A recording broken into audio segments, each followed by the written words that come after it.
Hi అండి అందరికీ. ఈరోజు మీ ముందుకి ప్రేమ ఇంత భ్రష్టు పట్టిందేమిటి కర్మ అన్న ఒక సందేశాత్మకమైన విషయం మీ ముందుకు తెచ్చాను.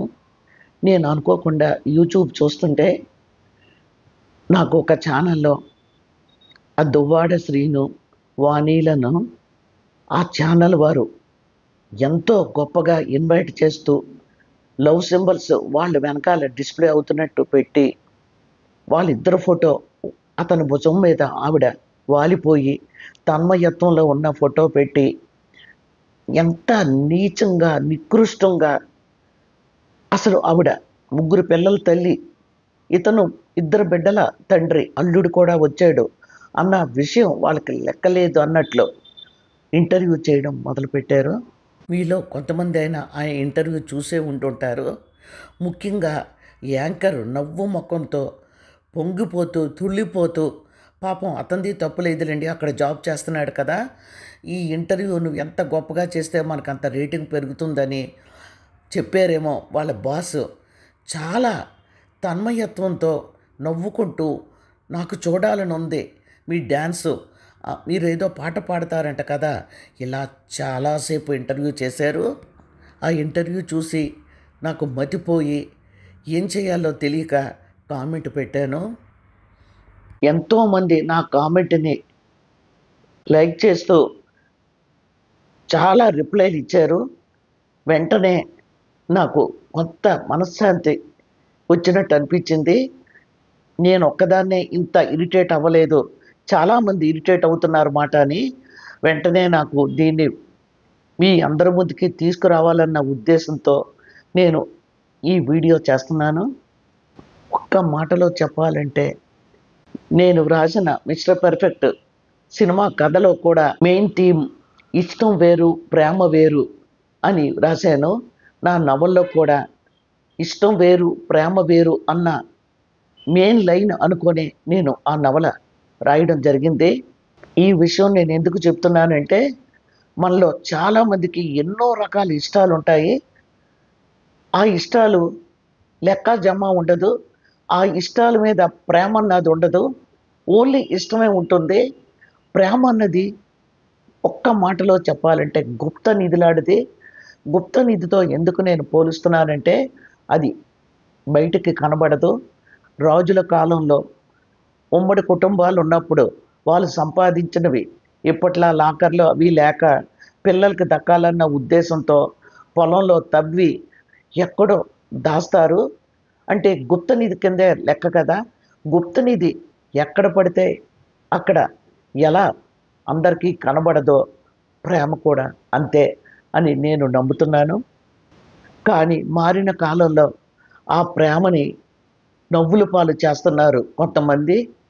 అది ఎలా అంటే, భర్త ఉంటాడు, ఏవో గొడవలు అవుతాయి, భర్తతో విడిపోతూ ఇంకొకటిని లవ్ చేశాను, నేను అతన్నే పెళ్లి చేసుకుంటానని చెప్పి తల్లిదండ్రులకైతేనేమిటి సమాజాన్ని లెక్క చేయకుండా అతనంటే నాకు ప్రేమ అని అంటున్నారు.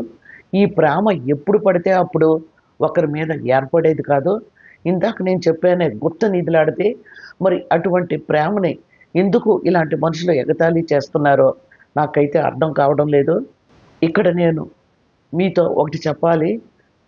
కుటుంబంలో కుటుంబ సభ్యుల మధ్య ఇష్టం, అనురాగం, బంధం అన్నీ ఏర్పడతాయి.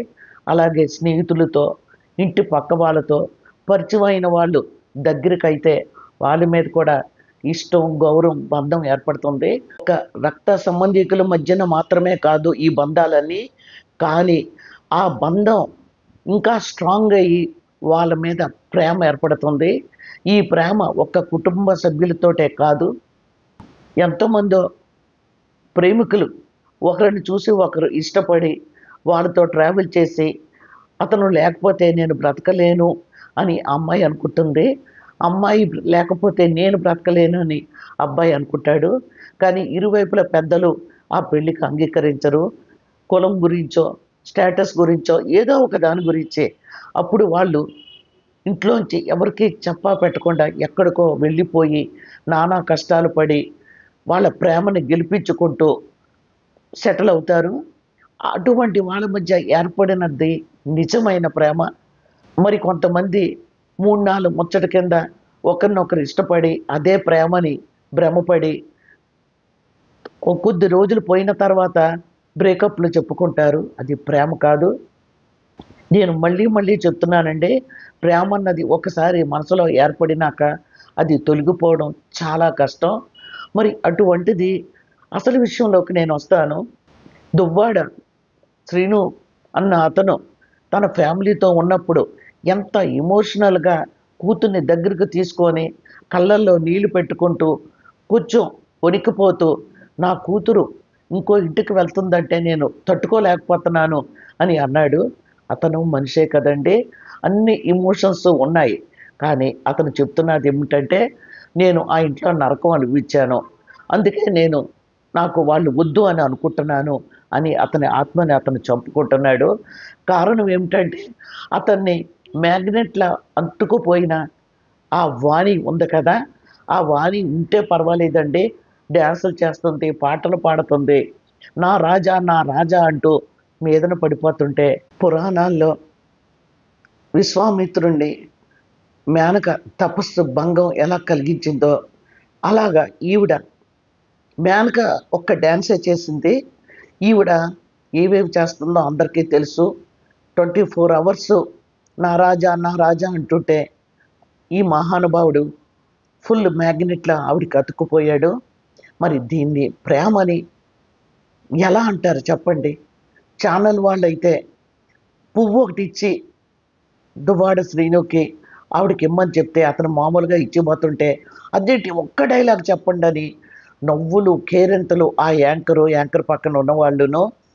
ఇది చాలా చూడ్డానికి ఇబ్బెట్టుగా, నిజం చెప్పాలంటే ఒంటి మీద బల్లులు తేళ్ళు ప్రాకుతున్నట్లు అనిపించింది ఎవరికైనా సరే. ఎందుకంటే టీనేజ్లో ఉంటుంది, వాళ్ళు పెళ్లి చేసుకుంటారు, వాళ్ళు ఏదో సాధిస్తారు, లేకపోతే ఏదో ఒకటి అనుకోకుండా వాళ్ళకి ఇంటర్వ్యూ వస్తుంది. అటువంటి వాళ్ళని ఇంటర్వ్యూ చేస్తుంటే మీ ఇద్దరి మధ్య ప్రేమ ఎలా చిగురించిందని వినడానికి వింపుగా సొంపుగా ఉంటుంది.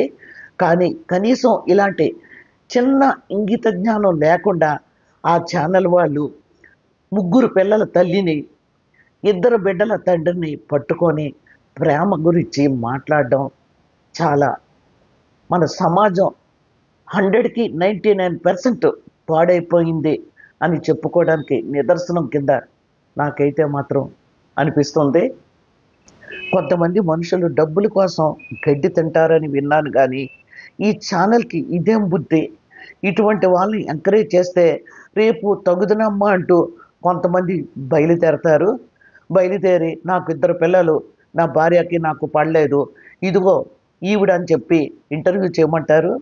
అలాగే చాలామంది బయలుదేరతారు.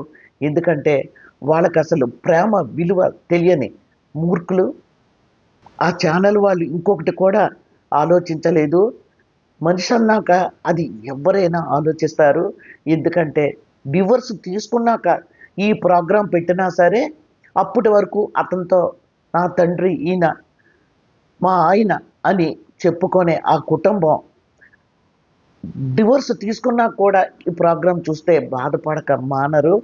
అటువంటిది వీళ్ళు డివోర్సు లేదు, ఏమీ లేదు, నేను త్వరలో తీసుకుంటాను మా ఆయన దగ్గర నుంచి డివోర్స్ అని ఆవిడంటుంది. అతనేమో అమెరికా నుంచేమో నేను శ్రీరామచంద్రుడు లాంటి వాడిని కాదు, నా మాధురిని నమ్ముతానని చెప్పి స్టేట్మెంట్ ఆల్రెడీ ఇచ్చేసాడు. నెలకి 10 లక్షలు పంపిస్తానన్నాడు. అవన్నీ ఇక్కడ అప్రస్తుతం. ఇతను ఇక్కడైతే అందరికీ తెలుసు, అతనికి 2 బిడ్డలు ఉన్నారు, పెద్ద కూతురికి పెళ్ళి అయింది. అతను ఎక్కడి నుంచి ఈ స్టేజ్కి వచ్చాడో అతనికి తెలుసు. ఇప్పుడు మనకు ఒకటి నచ్చినప్పుడు 100 కారణాలు చెప్తాం, అందులో ఒక కారణం కూడా నిజం అవ్వదు. ఈవిడ మాయలో పడ్డాక అతనికి ఆ కుటుంబం అంటేనే నచ్చడం లేదు. కోర్స్ భార్యాభర్తలు అన్నాక గొడవలు అవుతాయి, ఆస్తులు ఉన్నాయి కాబట్టి ఆ విషయంలో అవుతాయి. అలాగని అతని వయసు ఎంత? ఈ వయసులో కృష్ణారామ అనుకోవాలి, లేదు శక్తిస్తే పాలిటిక్స్లో తిరగాలి, లేదంటే ప్రజలకు సేవ చేస్తానంటూ వెళ్ళాలి. మరి వీళ్ళు చేసిన ప్రజాసేవ ఏమిటో నాకు అర్థం అవడం లేదు. ఈ ప్రజాసేవలోనే ఈవిడ ఇతనికి తగులుకుంది. ఇది ఎంత మటుకు సమంజసం ఫ్రెండ్స్? మీరే చెప్పండి. మనకి సోషల్ మీడియా భగవంతుడు ఇచ్చిన వరం కొన్ని విషయాల్లో అవుతుంది. మీరందరూ కూడా మీకు తోచింది, ఇది చాలా ఘోరం, ఇలాంటివి వెయ్యొద్దు ప్రోగ్రామ్స్ అని మీరు ఒక్క వీడియో తీసి పెట్టండి. ఎందుకంటే ఆ కుటుంబానికి మీరు మంచి భరోసా ఇచ్చినట్లు, ఆ కుటుంబం మీద మీరు అభిమానం చూపెడుతున్నట్లు వాళ్ళకి అర్థమవుతుంది. నేను ఇక్కడ ఒకటి చెప్పదలుచుకున్నాను. ఆ యాంకర్ ఆవిడని ఒక పాట పాడమని అడుగుతున్నారు. ఆ పాట గ్రామ్‌ఫోన్ అరిగిపోతే ఎలాగవుతుందో అలాగ ఆవిడ పాడి, పాడి, పాడి రీల్స్ చేసి అందరికీ తెలిసిన పాటే. అయినా అతను తిరిగి పాడమని అడుగుతున్నాడు. డాన్స్ చేయమని అడుగుతున్నాడు. ఆవిడ నవ్విసుకుంటూ, పొంగిపోతూ ఇదైతే చేస్తాను, అదైతే చేస్తాను అని చెప్పి అంటుంది. అంతేకాదు సహజీవనం చేస్తున్న అతనితో నీకు నేనప్పుడు ఒక పాట బర్త్‌డే అప్పుడు పాడాను. అదేమిటో చెప్పని కొంటిగా చూస్తూ అడిగింది. అతనికి ఎంత గుర్తు తెచ్చుకున్నా గుర్తు రాలేదు.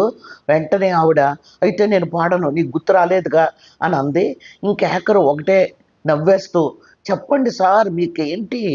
ఆవిడంత దీనంగా అడుగుతుంది. మీ బర్త్‌డేకి పాడిందంట కదా అని ఈయన పులకరించిపోతున్నాడు ఇక్కడ ఎందుకో నాకు అర్థం అవడం లేదు. అంటే అతను నవ్వుకొని చిట్ట చివరికి బ్రతుకు జీవుడా అంటూ ఆ పాట చెప్పినట్టున్నాడు. ఎందుకంటే నేను ఆ ప్రోగ్రాం చూస్తున్నప్పుడు హై బీపీలోకి వెళ్ళిపోయాను నేను. ఎందుకు ఇదంతా నేను ఇంతలా బాధపడుతున్నానంటే మన సమాజంలో ఎన్నో మార్పులొచ్చాయి. ఆడవాళ్ళు వంటింటి కుందేళ్ళు కాదు, విమానాలు నడుపుతున్నారు, అంతరిక్షంలోకి వెళ్తున్నారు. ఇలా పెద్ద పెద్ద ఆఫీసర్ల కింద రాణిస్తున్నారు. అన్నీ బాగానే ఉన్నాయి కానీ మనుషులందరికీ ఉండవలసిన బేసిక్ వాల్యూస్ మర్చిపోతున్నారు. ప్రేమ అంటున్నారు, దోమ అంటున్నారు, కొద్ది రోజులు కలిసి తిరుగుతున్నారు. అస్సలు మాకు సూట్ అవ్వలేదని చెప్పి బ్రేకప్లు చెప్పుకుంటున్నారు. ఒకవేళ సూట్ అయిందని పెళ్లి చేసుకున్నాక ఏవో డిఫరెన్సెస్ వచ్చాయి. మేము ఇలాగ అనుకోలేదు. అందుకే మేము ఫ్రెండ్స్‌లా విడిపోతున్నాం అంటున్నారు. ఎవరికి వారే మరో పెళ్ళికి రెడీ అయిపోతున్నారు. ఇదంతా అప్డేట్ అంటారా? అందరి మనుషుల మధ్య రక్త సంబంధీకులైనా సరే, ఫ్రెండ్స్ అయినా సరే, బాగా పరిచయం ఉన్న వాళ్ళైనా సరే, వాళ్ళందరితో ఆప్యాయత, అనురాగం, ఏదో తెలియని బంధం ఉంటాయి. వాటన్నిటికీ కేంద్ర బిందువే ప్రేమ. ఎందుకు ఈ మాట నేను చెప్తున్నానంటే, మనకు తెలిసిన వ్యక్తి, మనకు కావలసిన వ్యక్తి ఫ్రెండ్ అవ్వనివ్వండి, ఎదురింటి ఆయన అవ్వనియండి, ఎక్కడో ఉన్న వ్యక్తి అయినా సరే చనిపోతే చాలా బాధపడిపోతాం. ఎంతో ఫీల్ అవుతాం. కారణం ఏమిటంటే అతనితో బంధం అటువంటిది. చాలా మంచివాడు, నేనంటే చాలా ఇష్టపడేవాడు ఇలా అనుకుంటాం. మనకు తెలియకుండానే వ్యక్తి మీద ప్రేమ ఏర్పడుతుంది. ఇంట్లో పెద్దవాళ్ళు అవ్వనివ్వండి, ఎవరైనా సరే సడన్గా చనిపోతే మనం ఎంతో ఫీల్ అయిపోతాం. వాళ్ళతో మనం గడిపిన క్షణాలు, వాళ్ళతో మనం మాట్లాడేవన్నీ గుర్తు తెచ్చుకుంటూ ఉంటాం. ఎన్నాళ్ళో వాళ్ళని మనం మర్చిపోలేం. మనకు తెలియకుండానే కేంద్ర బిందువు అయిన ప్రేమ వాళ్ళ మీద ఉంటుంది. అందుకే మనం చాన్నాళ్ళ వరకు మనుషులం కాలేము. అంటే నేను ఇక్కడ చెప్పదలుచుకున్నది ఒకటేను, ప్రేమకి అంత పవిత్రమైన స్థానం ఉంది. ఒక్క మాటలో చెప్పాలంటే ఇందాక నేను చెప్పినట్టు గుప్త నిధులాడిది. అది ఎవరిని చూస్తే వాళ్ళ మీద, ఇలాగా ఇద్దరు బిడ్డల తండ్రి మీద, ఇతనికి ముగ్గురు పిల్లల తల్లి మీద ఏర్పడింది అది ప్రేమ కాదు. అది ఒక మైకం లాంటిది. దానికి ప్రేమ అన్న ముసుగు పెట్టి ఈ ఛానల్స్ వాళ్ళు కొత్త దంపతుల్ని, కొత్తగా పెళ్ళైన టీనేజర్స్ని ఇంటర్వ్యూ చేసినట్లు చేసి ప్రేమకున్న స్థానాన్ని చాలా తగ్గించేస్తున్నారు. ఇటువంటి జంటలను చూసి ఇంకా చాలామంది పాడయ్యే అవకాశం ఉంది. ఒక తల్లి కడుపున పుట్టిన బిడ్డలే ఒక రకంగా ఉండరు. ఎన్నో జంటలు పిల్లల కోసం భర్త మీద భార్యకి ఇష్టం లేకపోయినా, భార్య మీద భర్తకి ఇష్టం లేకపోయినా పోట్లాడుకుంటున్నా సరే బిడ్డల కోసం కలిసి బ్రతుకుతూ ఉంటారు. కొంతమంది కొన్నాళ్ళలో సెట్ అయిపోతూ ఉంటారు. మరి కొంతమంది అలానే బ్రతుకుతూ ఉంటారు. ఛానల్స్ వాళ్ళు హైలైట్ చేస్తున్న ఈ జంటను చూసి ఎందుకు మన ఇద్దరం విడిపోద్దాం, నీకు నచ్చినట్లు నువ్వు ఉంటూ నాకు నచ్చినట్లు నేను ఉంటానని ఒక అడుగు ముందుకు వేసే అవకాశం ఉంది. ఇంకా కొంతమంది అయితే భార్యని బిడ్డల్ని వదిలేసి దువ్వాడ శ్రీనులాగా ఎవరిను వాడికి నచ్చిన దాన్ని తీసుకొని దర్జాగా సమాజంలో తిరిగే పరిస్థితి ఏర్పడుతుంది. ఇదంతా నేను ఎందుకు చెప్తున్నానంటే, మీరందరూ ఈ ప్రోగ్రాం చూస్తున్న వాళ్ళందరూ ఇది అన్యాయం, వాళ్ళని ఇంటర్వ్యూ చేయడం ఏమిటి అని ఖండించాలి ప్లీజ్. మీరు ఒక్క వినడమే కాదు, ఎందుకంటే ఇప్పుడు ఈ ఛానల్ అయిపోయింది, ఇంకొక ఛానల్ వెంటనే వీళ్ళని ఇంటర్వ్యూకి పిలుస్తుంది, వాళ్ళు మళ్ళా మొదలు పెడతారు ప్రేమ దోమ అంటూ. అసలు ఇటువంటి ఇటువంటి సీనియర్ సిటిజన్స్ మధ్య ఉండవలసింది ప్రేమ కాదు. ఆవిడ ఏదో చిన్నది అంటున్నారు, అవన్నీ నాకు అనవసరం. ఇటువంటి వ్యక్తులను కలిసినప్పుడు ప్రేమన్న మాటకు తావు ఇవ్వకూడదు, ఒకరి మీద ఒకరికి గౌరవం ఉండాలి. అంతేగాని ఇతను ముగ్గురు బిడ్డల తల్లిని తగులుకొని అది ప్రేమ అంటున్నాడు, ఈవిడు అల్లుడున్న మనిషిని తగులుకొని నా రాజా నా రాజా నా రాజా కోసం ఏదైనా చేస్తానంటుంది. దీన్ని ప్రేమ అంటారా ఫ్రెండ్స్? మీరు చెప్పండి. ప్రేమ అన్న పదాన్ని ఇలా కూనీ చేస్తుంటే మీరందరూ ఎంత మాత్రం ఊరుకోవద్దు. ఎందుకంటే మీలో కొంతమందికైనా బిడ్డలు ఉంటుంటారు, యూత్లో ఉన్న వాళ్ళు ఉంటుంటారు, వాళ్ళకి ప్రేమ అంటే ఇదే కావాలి, రేపొద్దున మేము కూడా పెళ్ళిళ్ళు అయిపోయాక నచ్చకపోతే ఇలాగ మాకు నచ్చిన వాళ్ళతో వెళ్ళిపోవచ్చు అనే తప్పుడు సంకేతాన్ని ఇస్తుంది ఈ జంట. మరి మీరేమంటారు చెప్పండి? 60 ఏళ్ళు నిండిన ఆ శ్రీను గులాబీ పువ్వు ఇచ్చి లవ్ చెప్పడం ఏమిటండి? ఎక్కడైనా ఉందా? ఆవిడ అతనికి ఇవ్వడం, ఇద్దరు ఒకరిని ఒకరు చూసుకుంటూ పరవశించిపోవడం, ఇదంతా అసహ్యకరమైన జుగుప్సకరమైన విషయం అని ఆ ఛానల్ వాళ్ళు అనుకోకపోవడం చాలా విడ్డూరంగా అనిపిస్తుంది నాకు. వాళ్ళు యూట్యూబ్లో ప్రోగ్రాం ఇచ్చేసిన వెంటనే ట్రోలర్స్ ట్రోల్ చేయడం మొదలుపెట్టారు. అది చూశాక ఏ వ్యక్తి కూడా బ్రతికి ఉండడు, అంత అసహ్యంగా ఉంది ఆ ట్రోలర్స్ చేసిన ప్రోగ్రాము. అయినా వాళ్ళకి సిగ్గులేదు, ఎందుకంటే ఇంకొక ఛానల్ వాళ్ళు పిలిస్తే వెళ్ళిపోతున్నారు. ఇది ఏమిటో నాకు అర్థం కావడం లేదు. అందుకనే ఫ్రెండ్స్, మీరందరూ కూడా నాకు కామెంట్ చేయడమే కాకుండా మీరు కూడా చిన్న వీడియో తీసి అసలు ఇది ఎంత మాత్రం మేము ఒప్పుకోము అని మీరు కామెంట్ చేయండి. ఎందుకంటే ఇది ఇలా వదిలేస్తే చాప కింద నీరులా మన సమాజం తయారవుతుంది. అంతేకాదు, భావితరానికి ప్రేమ అంటే ఏమిటో కూడా తెలియకుండా పోతుంది. ప్రేమ అన్నది ఎప్పుడు కూడా ఎవరికి కనిపించని గుప్త నిధిలాంటిది అని అందరికీ తెలియాలి. ఆ ప్రేమ ఎప్పుడు పుడుతుందో మనసులో ఎవరికీ తెలియదు. అది తిరిగి వెళ్ళిపోవాలంటే సాధ్యం కాదు, ఆ మనసును అంటుకొనే ఉంటుంది. నేను ఆ పాయింట్ తోటే మిస్టర్ పర్ఫెక్ట్ కథ రాశాను. మీ అందరూ చూసే ఉంటారు. మీరు ఒకవేళ చూస్తాను అంటే నేను లింక్స్ కూడా పెడతాను, మీరు కామెంట్ చేస్తే నేను, లేకపోతే అనవసరం కదండి. నేను మీ అందరికీ ఒక్కటే కోరుతున్నాను, మనం ఎవరికి వాళ్ళే మనకెందుకులే అని ఊరుకోకుండా, ఇది ప్రేమ కాదు, ఒక్క మాటలో చెప్పాలంటే కామం, లేదు అంటే ఒళ్ళు కొవ్వెక్కడం, లేదు అంటే ఇంకా చాలా పదాలు ఉన్నాయి. ఆ పదాలన్నీ నేను చెప్పలేను. మీరు అలా చెప్పి మీరు సోషల్ మీడియాలో పోస్ట్ చేస్తేనే ఈ చండాలమైన ఇంటర్వ్యూలు తగ్గుతాయి. లేదు అంటే భావితరం మన సమాజం కూడా పాడయ్యే అవకాశం ఎక్కువగా ఉంది. మరి మీరేమంటారో మీ కామెంట్స్ ద్వారా తప్పకుండా తెలియజేయండి.